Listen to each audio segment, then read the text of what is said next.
So we are going to talk about long stretch and some tips to get into good stability and make sure we get the most out of our long stretch as we can. So long stretch is really Pilates' answer to plank.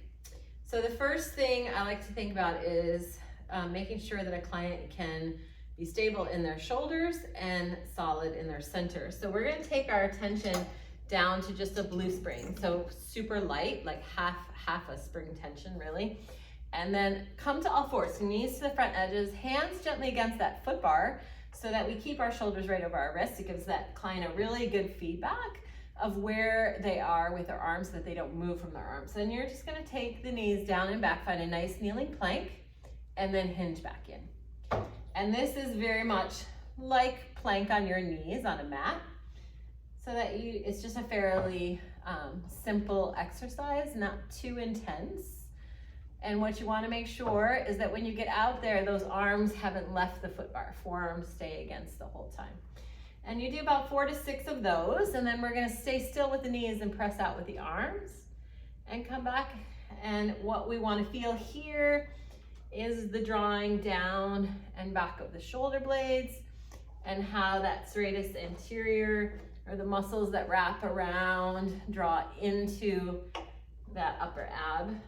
And you'll notice too that when I press out, I'm not lowering my chest and coming back.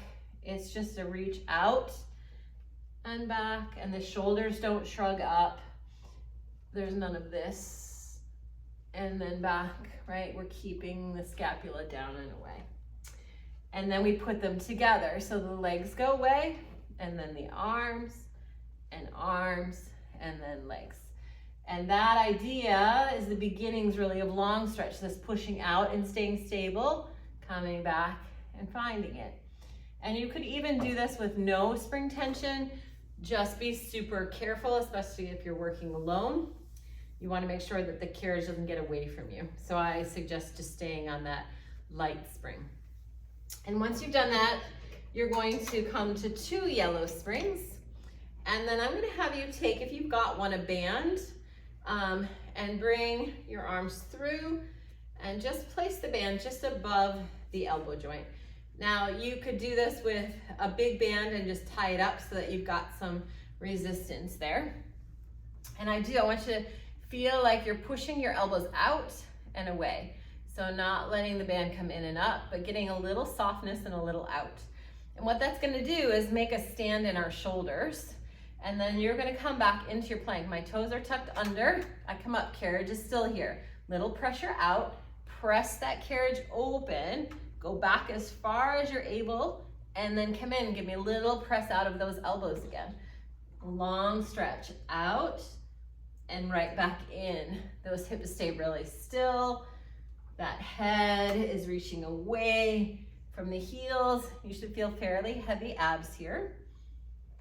And if all of that is going well, you can come down and you can give yourself a little more challenge by lightening up the spring.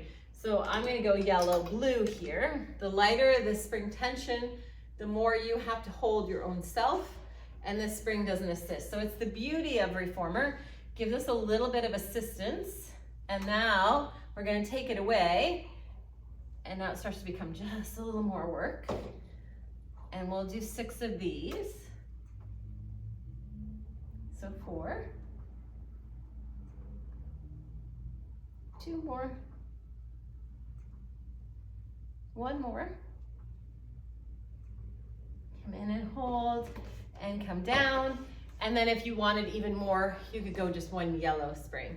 So really nice progression to work through long stretch and really look for stability, building up to that full exercise, and then challenging it as we get lighter in the spring. Thanks so much for joining us today.